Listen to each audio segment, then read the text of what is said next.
A bombshell lawsuit against Dan Snyder and the NFL. Good evening. This is CTV News. I'm Taylor Thomas. The Washington Commanders and the National Football League are in trouble with the D.C. Attorney General's office. Laurencia Moten joins us with the details. Laurencia, this is all everyone's talking about today. They sure have. Now today, D.C. Attorney General Karl Racine held a press conference to announce a consumer protection lawsuit against the Washington Commanders and the NFL.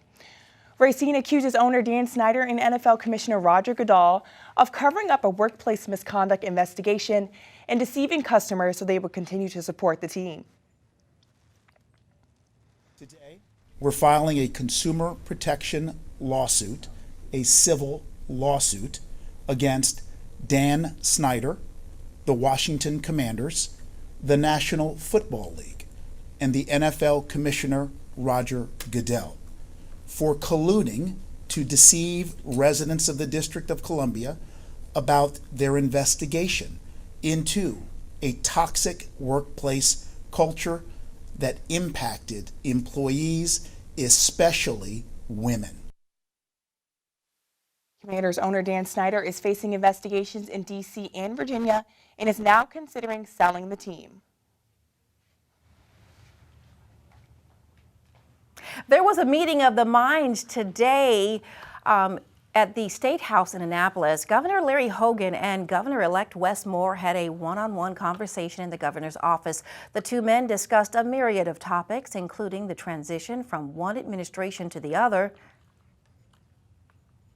And I told them that our entire administration is going to do everything we possibly can to not only ensure the peaceful transition of power, but to make sure that we can help them get up to speed with whatever information they want. And I told them I'm a phone call away. I gave them my personal cell phone. It's a real level of excitement because I know this is a place that for the past year and a half, we've been talking about the work that we hope to do, and we're thankful that on Tuesday the people of Maryland have gave me the honor of saying you're hired and we're ready to move forward. And so there's a real level of humility that I walked into the building today, but also just a real level of gratefulness and excitement about what we're going to be able to do going forward. Moore released details regarding his transition team this afternoon at the University of Maryland. The Prince George's County Board of Elections has resumed canvassing mail-in ballots. They had to stop for a few days because of early voting and the general election on Tuesday. CTV stopped by the canvassing site at First Baptist Church of Glenarden this morning. Officials say there's a lot of work to be done due to the high voter turnout. Right now we are in the middle in the beginning stages of processing the mail-in ballots that we've got from the drop boxes and voters who have turned them into our polling places. We have begun this process. How long do you think this is going to take? We're estimating about a week and a half right now. We're processing roughly around 12,000 ballots a day. We were hoping to go till next Friday, but we're still getting them and we're still putting them together. We have a lot of web ballots as well, so it's gonna take a little time to do that. Honesty Bay said that the public is welcome to come and view the process. You must sign in and you cannot take pictures, videos, or talk to the canvassers. The county expects to have all of the ballots counted by November the 18th.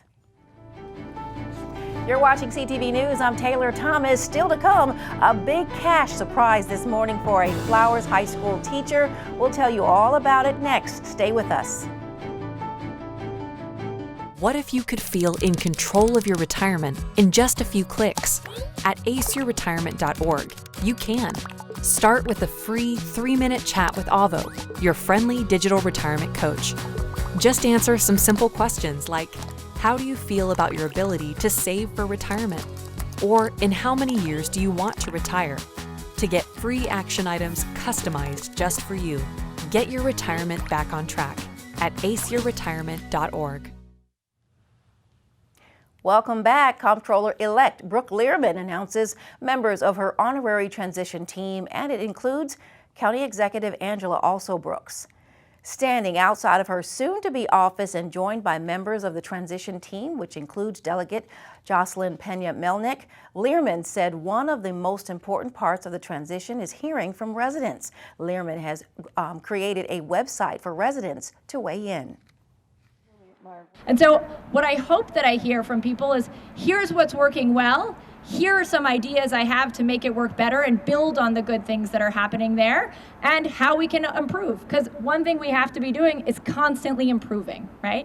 And that's what I'm excited to do. And so I expect to hear from people, here are challenges, here are ideas, here's what I'd like to see when I'm interacting with the comptroller's office, whether it's from the viewpoint of a contractor, whether it's viewpoint from somebody who's starting a small business, whether it's about our pension system and how we're investing, or whether it's about how quickly they get their refund. The website is brooklearman.com. Prince George's County Council will soon have its first openly gay member. Longtime Seat Pleasant resident Crystal Orietha lost by only 30 votes last council election. That close race spurred her to once again to run for the Prince George's District 7 council seat. This time she won with an astonishing 95% of the vote. Orietha is the co-founder of the grassroots organization PG Changemakers. She will be sworn into office along with other council members next month. Some new faces could soon be on the Prince George's School Board. Unofficial results have Jonathan Briggs beating Jenny Pompey in District 2 with 60% of the vote in District 9. Lolita Walker has a strong lead against Kent Robertson with just over 7% of the vote. District 6 has a very close race that could rely on the final mail-in ballot count. Brandon Jackson currently leads with 9,424 votes. Challenger Ashley Kearney is not far behind with 9,168 votes. That's just over a 1% difference. District 3 incumbent Pamela Bozer-Strother has easily held on to her seat with nearly 80% of the vote.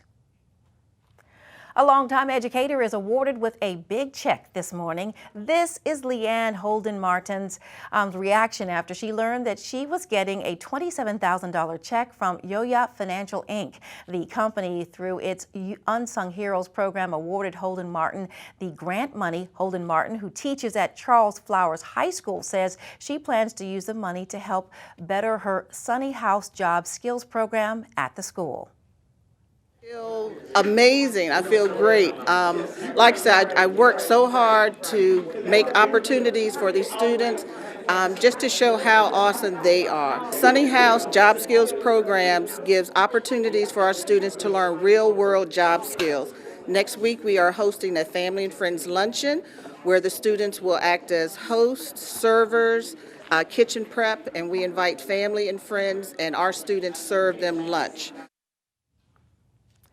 Holden Martin, who has been in education for 21 years, works with students that have severe cognitive disabilities.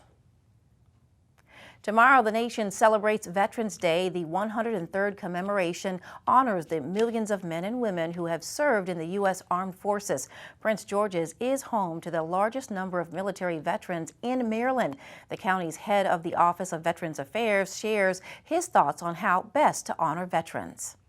Get out, thank your veteran, take part, participate in the upcoming events, make sure that they're involved, call loved ones across the United States of America, let them know that they appreciate their service, and I think that is the best thing we can do because veterans really appreciate hearing that, especially veterans from the Vietnam era.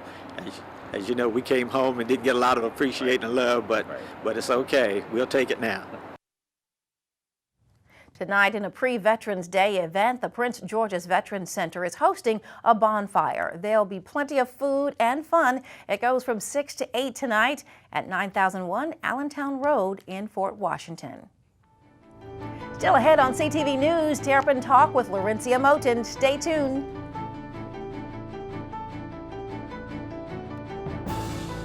Every day, thousands of kids start vaping. And I can't let this happen to my kid. So if you want to talk to your kids, you have to get it trending.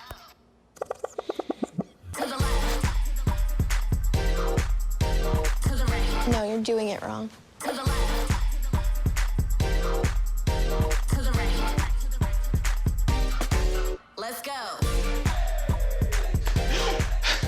Can we talk? Yeah, what's up? Visit talkaboutvaping.org for tips on when and how to have the vape talk.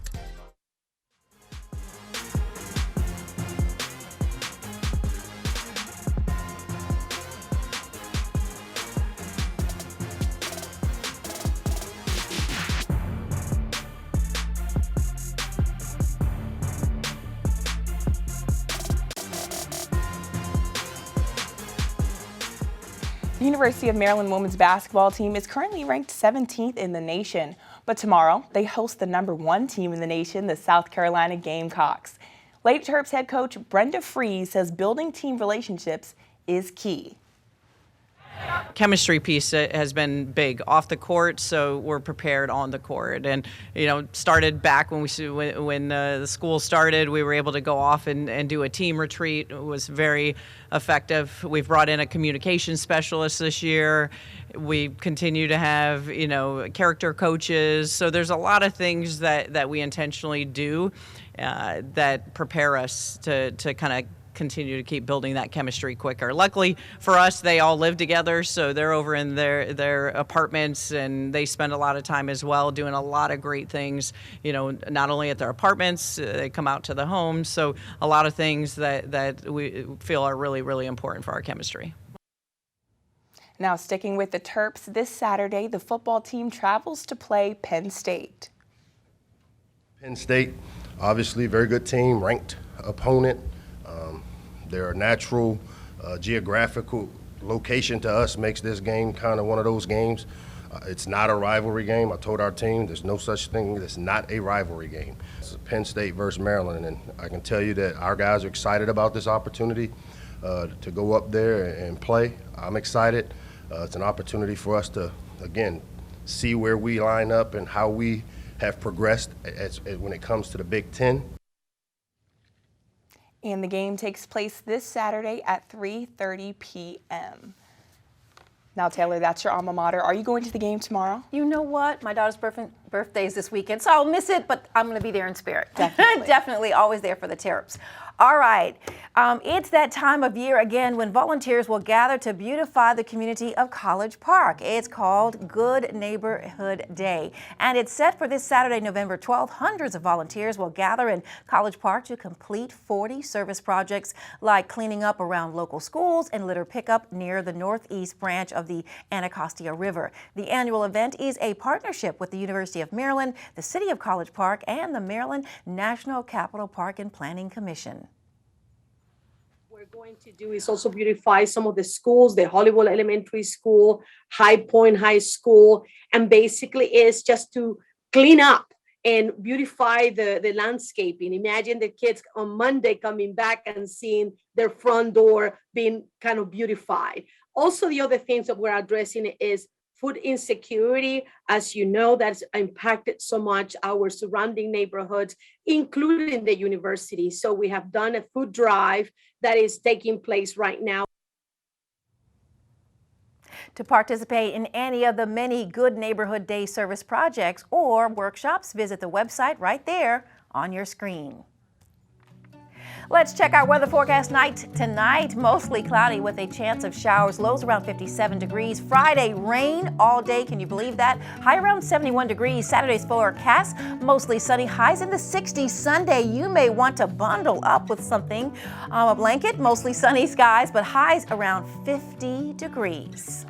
All right, that's your CTV news for now. I am Taylor Thomas. And I'm Good night.